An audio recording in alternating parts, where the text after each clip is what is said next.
જેવી રીતે મહારાજા સયાજીરાવ યુનિવર્સિટીની લો ફેકલ્ટી ખાતે વિદ્યાર્થીઓ માટે એક નવું તિગડમ ચાલુ થવા જઈ રહ્યું છે, જે છે બાયોમેટ્રિક એટેન્ડન્સ. તમે સૌ કોઈ જાણતા હશો કે એમએસ યુનિવર્સિટીની દરેક ફેકલ્ટીઓમાં સ્ટાફ માટે બાયોમેટ્રિક એટેન્ડન્સ લગાવેલી છે, અને એ કયા પ્રમાણે કયા હિસાબથી એ ફોલો થાય છે સૌને ખબર છે. હવે એ જ વસ્તુ વિદ્યાર્થીઓ માટે જ્યારે લેવા જઈ રહ્યા છે બાર કાઉન્સિલ, ત્યારે અમે અહીંયા આવેદનપત્ર આપવા માટે આવ્યા ત્યારે કહેવામાં આવ્યું કે આ બાર કાઉન્સિલનો નિયમ છે. હું બાર કાઉન્સિલે કહેવા માંગીશ, શું તમને એમએસ યુનિવર્સિટી પર ભરોસો નથી? તમને એમએસ યુનિવર્સિટી પર ટ્રસ્ટ નથી? અહીંયાની જે એટેન્ડન્સની જે વસ્તુ હતી, જે પ્રક્રિયા હતી, જે વર્ષોથી અહીંયા ચાલતી આવતી હતી, હવે એમના પર તમને ભરોસો નથી રહ્યો? આપણી લો ફેકલ્ટીનું ગુજરાત લેવલે બીજા નંબર પર સ્થાન છે અને ઇન્ડિયા લેવલે 17મો ક્રમાંક આવે છે. એટલે અમને એમએસ યુનિવર્સિટીની લેબ ફેકલ્ટી પર ખૂબ ગર્વ છે.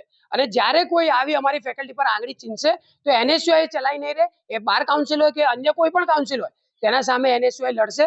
અને આ વસ્તુ જે બાયોમેટ્રિક જે વિદ્યાર્થીઓ માટે લાવવા જઈ રહ્યા છે, તેને એનએસયુઆઈ વિરોધ કરે છે. અને આવનારા દિવસમાં આ વસ્તુનું નિરાકરણ નહીં આવે તો એનએસયુઆઈ ખૂબ મોટા ઉગ્ર આંદોલન યુનિવર્સિટીની લો ફેકલ્ટી ખાતે કરશે અને આ જે બાર કાઉન્સિલનો નિયમ છે, વિદ્યાર્થી વિરુદ્ધ નિયમ છે, તેના સામે લડશે.